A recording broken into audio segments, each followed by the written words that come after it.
Hello and welcome to my presentation on the StrengthsFinder tools.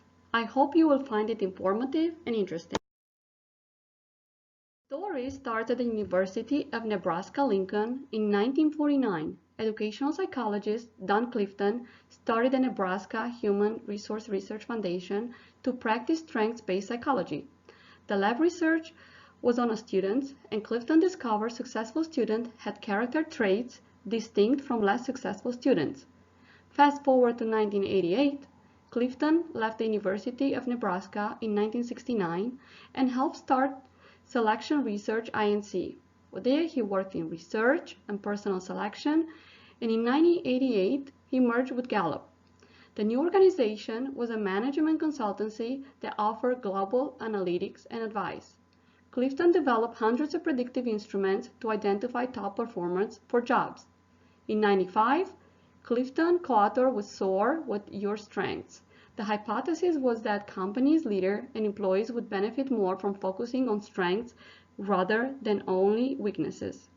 In 1999, Clifton's StrengthsFinder were launched, and it was designed for the digital age and employee initiative rather than normative scoring. The assessment could be taken online and in less than an hour. In 2001, Now Discover Your Strengths was written by Clifton. This was a companion to the StrengthsFinder and opened his research to people looking for self-improvement.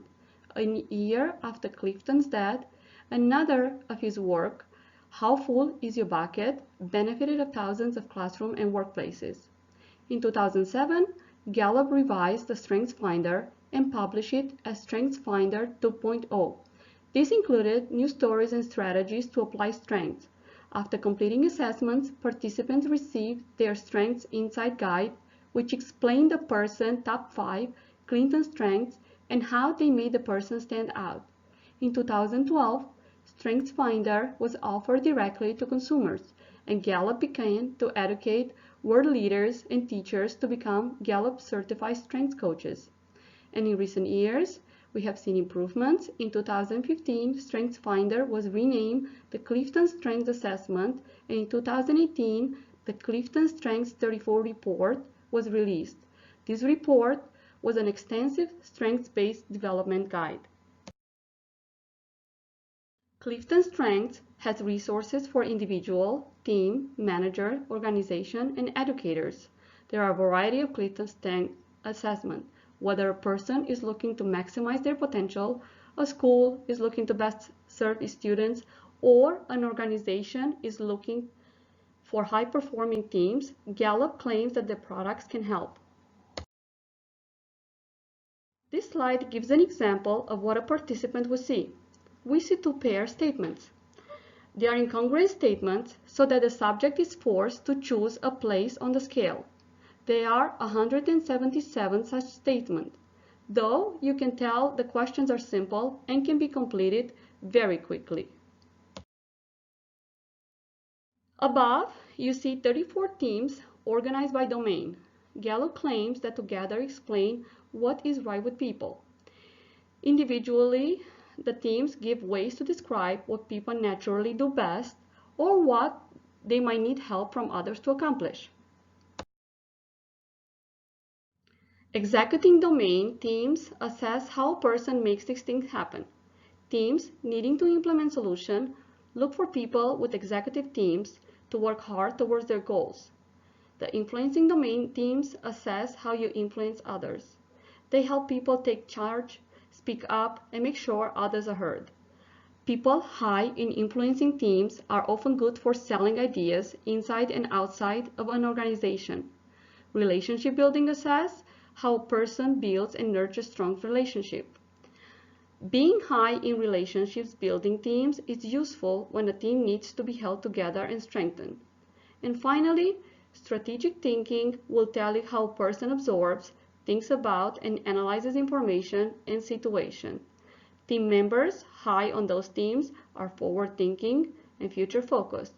As you see to the right, there is a chart with ranking on every team. The top 10 are emphasized with large number and darker colors, and the teams are under their domain. These domains simplify the results from 34 teams. First, It is important to realize that awareness via talent identification is only the first step. Talent teams are probably a better way to look at results, since a person being told they have strengths, they might make them think that they have achieved something and do not require additional development. More studies are needed on how to best capitalize on the top talents. It is likely that continued support, experience of success, and reinforcement of personal strengths is of use. Competencies are the collection of knowledge, skills, attitude that contribute to effectiveness in completing a task or role. Organization can identify critical competencies and then use assessments like StrengthsFinder to develop this. Competencies are often easily measurable, so they are another interesting way to tell us how effective the assessments are as starting points in the development. Gallup has millions of respondent data points to develop team means, standard scores, and percentiles. Absolute scores are used to rank the teams, with percentiles against database norms and team reliabilities used as an additional ranking factors. Asplund et al. Cited 5 of the most recent confirmatory studies, 5 reliability studies, and 3 other validity studies, and a utility study as well as an additional case study affirming the psychometric properties of the StrengthsFinder. The Clifton StrengthsFinder purpose is to facilitate personal development and growth. It is a starting point for follow-up strengths-based development program. It is supposed to start discussions among manager, friends, colleagues, and advisor. The findings are preliminary hypotheses to be verified with the respondent. Reliability is good in both areas of internal consistency as well as test, retest, reliability. For both consideration, there is some variability across the teams. Validity is very good. The StrengthsFinder measures what it's supposed to do, and there is evidence of congruence with the Big 5, 16PF, and CPI. Jenke et al. Started from a premise that the ability of a pharmacist to align personal strengths with a role in pharmacy can potentially increase engagement, which produces a greater impact on health outcomes. This is a practical application of strengths and traits assessment. The research team turned to the Clifton StrengthsFinder.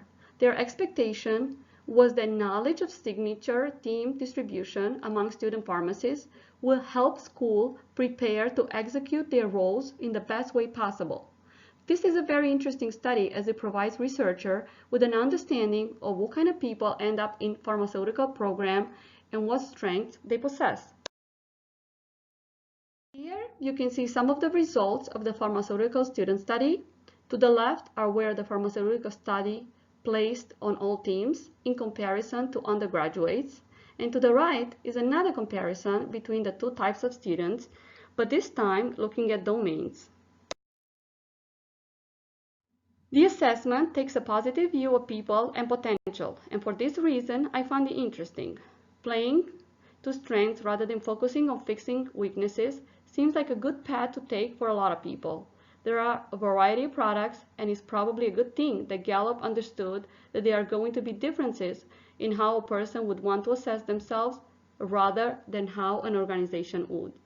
The reports that are generated are attractive and contain lots of information, and I think that these types of fancy visual presentation can sometimes be distracting or make something appear more useful than it truly is, but I don't think it's the case in this instance, but I wonder how much of the whole DNA comparison is necessary.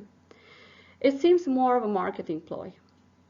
And in summary, I believe that the Clifton StrengthsFinder would be valuable as a good start in assessing strengths, and the follow-up research seems to confirm this. This seems like a very good tool for OD professional to make use of it. Here are my references. Thanks for watching my presentation.